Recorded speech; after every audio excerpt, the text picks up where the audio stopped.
इस बीच यूक्रेन की जंग में तहलका मचा रही रूस और ईरान की जोड़ी ने एक बार फिर दुनिया की सांसें अटका दी। हुआ यह कि ईरान का एक मिलिट्री कार्गो प्लेन रूस पहुंच गया, जिसके अंदर क्या है वो रूस और ईरान के सिवा किसी को नहीं मालूम। लेकिन माना जा रहा है कि उसमें वो हथियार भरे हैं जो यूक्रेन को दुनिया के नक्शे से मिटा सकते हैं।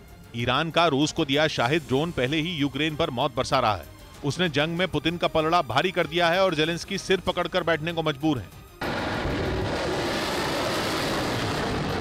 इसलिए जब से ईरान की वायुसेना का मालवाहक विमान रूस के व्युनक्वा एयरपोर्ट के रनवे पर खड़े होने की तस्वीर सामने आई है, तभी से सभी देशों की धड़कनें बढ़ी हुई हैं, क्योंकि ईरान का विमान अपने साथ क्या लेकर आया है वो एक टॉप सीक्रेट है।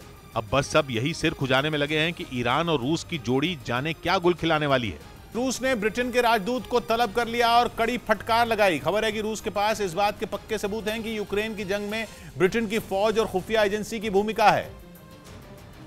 और रूस ये मान रहा है कि क्राइमिया में हुए हमले की पूरी प्लानिंग ब्रिटेन की खुफिया एजेंसी ने ही की थी। पिछले कुछ दिनों से ब्रिटेन लगातार पुतिन के निशाने पर है, लेकिन इस बार ब्रिटेन के राजदूत को तलब करना बेहद अहम है। राजदूत को तलब करने का मतलब साफ है कि रूस के हाथ कोई बड़ा सबूत लगा है। दूसरी तरफ द ग्रे जोन नाम की एक वेबसाइट ने भी एक बड़ा दावा कर दिया। वेबसाइट का कहना है कि उसके पास कुछ लीक हुए दस्तावेज हैं जो ब्रिटेन की खुफिया एजेंसी के हैं। दस्तावेजों से पता चला है कि ब्रिटेन की फौज इस जंग में बड़ी भूमिका अदा कर रही है। यहाँ तक कि यूक्रेन की फौज की कुछ टुकड़ियों के खास ट्रेनिंग कैंप तक चलाए जा रहे हैं। वेबसाइट का दावा है कि क्राइमिया में रूस की नौसेना पर हमले में भी ब्रिटेन की खुफिया एजेंसी का ही हाथ था। और ये दावा तब किया जा रहा है जब पुतिन पहले से ही ब्रिटेन के खिलाफ मोर्चा खोले हुए हैं। कुछ लीक हुए दस्तावेजों के आधार पर यह तक बताया गया कि ब्रिटेन ने किस तरह यूक्रेन की फौज को ट्रेनिंग दी और रूस को ज्यादा से ज्यादा नुकसान पहुंचाने के गुर सिखाए। बताया गया कि प्रिवेल पार्टनर्स नाम की एक प्राइवेट मिलिट्री कंपनी को एक बड़ा जिम्मा सौंपा गया। इसी कंपनी के जरिए ब्रिटेन की खुफिया एजेंसी यूक्रेन में खेल खेलने में लगी है। इसी कंपनी ने यूक्रेन की फौज के लिए हजारों नए सैनिकों की भर्ती भी की।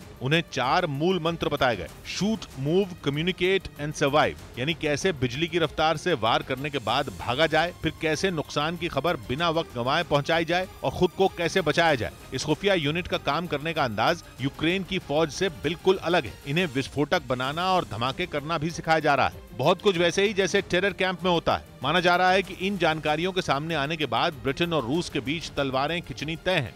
इधर गुजरात के अहमदाबाद में प्लास्टिक के एक गोदाम में आग से भारी नुकसान हुआ। वहां लगी आग को बुझाने के लिए दमकल कर्मियों को काफी मेहनत करनी पड़ी, क्योंकि आग ने पूरे गोदाम को अपनी चपेट में ले लिया था। सामने आए वीडियो में गोदाम बुरी तरह आग की लपटों में घिरा नजर आया। चारों तरफ सिर्फ ऊंची ऊंची लपटें उठती दिखाई दी, जबकि उससे निकलने वाला दम घोटू धुआं पूरे इलाके में फैलता नजर आया। हालांकि जैसे ही आग लगने की जानकारी दमकल कर्मियों को मिली, उन्होंने मौके पर पहुंचकर उसे बुझाने का काम शुरू किया। जानकारी के मुताबिक गोदाम में रखा 200 टन प्लास्टिक जलकर राख हो गया। गनीमत यह रही कि भयंकर आग लगने के बाद भी किसी की जान नहीं गई।